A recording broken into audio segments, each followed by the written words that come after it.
कमल शोजब साहिबा, आप खुद फरीक थी उस केस में, फैसला आया, 7वां इजलास हो गया आज उसका, इलेक्शन कमीशन का, नतीजा कोई नहीं निकला। ये नतीजा कब तक निकलेगा या अभी दम पे लगा के रखा हुआ है? या इस पे एक इजाफा कर ले, मेरा ख्याल है इस पे इजाफा कर ले, 10वें के बाद निकलेगा। तो किसके बाद? 10वें के बाद। अच्छा, 10वें के बाद। 7 हो गए ना इजलास। Thank you very much Yasin. देखिए राना साहब बिल्कुल ठीक कह रहे हैं, 10वां या 40वां पता नहीं क्या होगा, लेकिन justice delayed is justice denied. और फैसला जब आ गया था, फैसला तो 13 जुलाई को आ गया था, अब तो डिटेल फैसला भी आ गया। पता नहीं इन्होंने मुसद्दस हाली का इंतजार करेंगे या क्या करेंगे।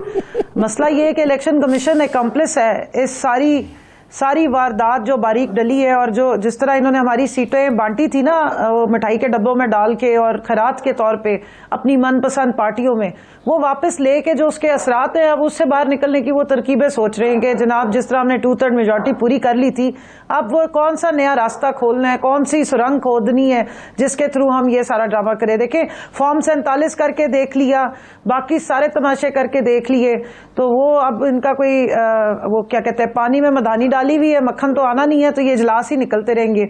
अल्टीमेटली अगर आपको सुप्रीम कोर्ट के आप फैसले नहीं मान रहे हैं तो फिर ऑल आउट आ जाए बाहर सामने, फिर जो इलेक्शन कमीशन और उनकी जिनके हाथ में डोरे हैं वो सारे मिलके आके बता देंगे जनाब कोई आइन, कोई कानून, कोई जमहूरियत कुछ भी नहीं है, ये सारा कठपुतली एक तमाशा हमने बनाया हुआ है दुनिया को दिखाने के लिए, और वो अब हम कठपुतली तमाशा भी साइड पे करें, ये तमाशा बंद करें, ये तमाशा नहीं लगाना अच्छा लगता। अच्छा, ये बता दें कि कल से आपका एहतजाज शुरू हो रहा है, कल भी एहतजाज की कॉल है, परसों भी आप लोग सुप्रीम कोर्ट के वाइड वकला जा रहे हैं, और उसके अगले दिन फिर जलसा भी है। जलसे के अभी तक आपको इजाज़त नहीं मिली, तो क्या पिंडी में मैदान लगाएंगे?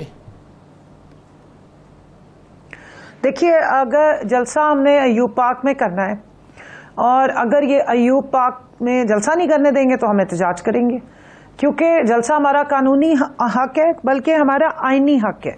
ये राना साहब, ये बात मैं रिपीट करती हूँ, करती रहूंगी कि ये आइन की जो मुकद्दस किताब है, जिसको उठा के फेंक दिया गया है या जिसको मुकम्मल दफनाने की तैयारी हो रही है, इसका आइन का आर्टिकल 14 से लेके आइन के आर्टिकल 18 तक हर किस्म की आज़ादी, जो एक शख्सी आज़ादी है और डिग्निटी ऑफ मैन का जिक्र है, इसमें राइट टू असेंबली भी है, और पॉलिटिकल प्रोटेस्ट करना, पीसफुल प्रोटेस्ट करना पॉलिटिकल जमात का या किसी भी एक शख्स पे वाहिद का या एक जमात का हक है, जिससे हमें महरूम किया जाता है और एक बेबुनियाद इल्जाम के तहत किया जाता है, जिसको आज तक अदालतों में प्रूव नहीं किया जा सका, जिसकी मद में 9 मई की मद में हमारे 82 लोग इस वक्त भी मिलिट्री कोर्ट में एक बहिमाना तशद्दुद और एक अनफेयर ट्रायल काट रहे हैं। So anyhow, coming back to the point, देखिए, सुप्रीम कोर्ट के फैसलों को इम्प्लीमेंट इसलिए नहीं करने दिया जा रहा क्योंकि वो आइन और कानून के मुताबिक हैं, वो जिले इलाही के हुक्म के मुताबिक नहीं है। तो पीडीएम की जमातें जो शबो खून मार रही हैं पार्लियामेंट का फ्लोर इस्तेमाल करके और जाली मैंडेट इस्तेमाल करके, उसके खिलाफ पीसफुल प्रोटेस्ट करना हमारा राइट है, और वो इंशाल्लाह हम करेंगे।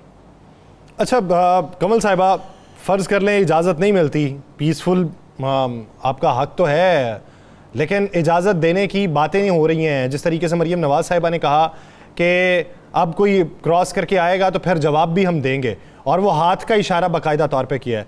अब अगर इस तरीके से ट्रीट करने पे आ जाते हैं तो फिर जलसे या एहतजाजों का क्या बनेगा? देखिए, इस तरीके से तो ये हमें पिछले 2.5 साल से ट्रीट कर रहे हैं।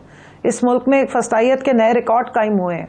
वो हमारा भाई जिसने अभी नेजा फेंक के रिकॉर्ड कायम किया है, वो तो अभी हुआ है ना, उससे पहले तो फस्तायत का, ह्यूमन राइट्स की वायलेशन का, खवातीन पे तशद्दुद करने का, पॉलिटिकल खवातीन को घरों से उठाने का, चादर चार दीवारी की पामाली का, लोगों के पॉलिटिकल विक्टिमाइजेशन के नाम पे बच्चों को मार देने का, खवातीन की गंदी वीडियोस बनाने का, लोगों की माँ बहन बेटियों को उठाने के रिकॉर्ड तो पाकिस्तान में, और लॉलेसनेस का रिकॉर्ड जो है वो कायम करने ही जा रही हैं। तो वो बेशक हाथ हिला के करें या हाथ नचा के करें, इससे हमें कोई फर्क नहीं पड़ता, क्योंकि वो खुद फॉर्म 47 की जाली मुसल्लत शुदा हुकूमत की एक एहलकार हैं और बिठाई गई हैं ला के। लेकिन बात यह है कि हमें इजाज़त तो हम एक सिर्फ कानून की पाबंदी करते हुए मांगते हैं, आइन हमें इजाज़त देता है। अगर ये नहीं हमें करने देते तो आइन की ये वायलेशन करते हैं, बहुत सारी वायलेशंस के साथ ये भी आइनी वायलेशन ये कर रहे हैं। सो एहतजाज करना हमारा हक है और पीसफुल एहतजाज हमने करना है और इंशाल्लाह हम करेंगे। अच्छा कमल साहब, आपकी दरख्वास्त पे ही फैसला हुआ है, सारा कुछ चला है। अब मुझे बता दें कि कितने दिन आप लोगों ने इंतज़ार करना है कि इलेक्शन कमीशन फ़ैसला दे दे, या उससे पहले आप कोई एप्लीकेशन देने जा रहे हैं सुप्रीम कोर्ट में कि तफसीली फ़ैसला, और उर्दू में भी आ गया है, ताकि कई लोगों की इंग्लिश मेरी तरह कमज़ोर होती है ना, अब तो उर्दू में भी आ गया है, तो ताकि एक एक लफ्ज़ पढ़ सकें। तो अब आप कितने दिन बाद सुप्रीम कोर्ट से रजू करने जा रहे हैं कि जनाब इंसाफ तो दे दें, जो इंसाफ आपने किया उस पर अमल दरामद तो करवा दें। राना साहब, एक मसला हो गया राना साहब, आपके सवाल का जवाब देने से पहले अभी हमें पता लगा है कि उर्दू भी लोगों की बड़ी कमज़ोर है, वो का और की काट के फिर लिखने की कोशिश की जाती है। तो अब हम कोशिश करेंगे आसान उर्दू में फैसला आ जाए, आसान उर्दू में।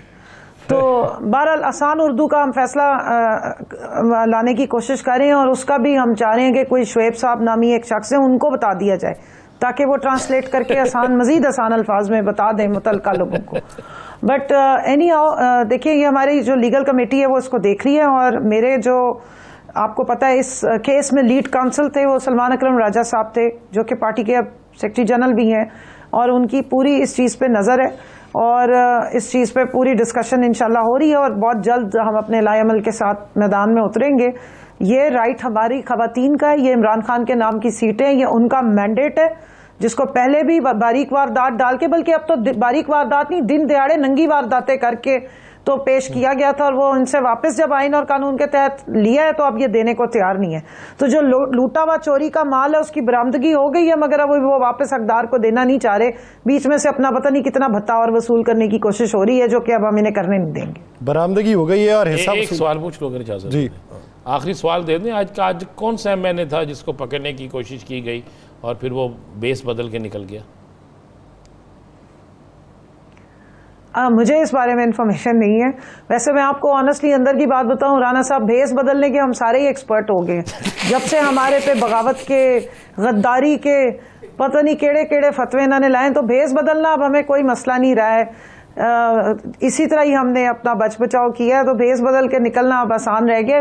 लेकिन एक देखिए कितनी बड़ा ये पार्लियामेंट पे आपने देखा है कि किस तरह दिन दिहाड़े अटैक करके जो असेंबली के मेंबरान का इस्तेहकाक है उसको भी वायलेट किया जा रहा है। लेकिन मसला ये है कि जब आप जमहूरियत का जनाजा निकाल दें, जमहूरियत का जनाजा तो निकला ही निकला, देश बदलने से बेहतर है कि भेस बदलने का आर्ट आपको आ जाए।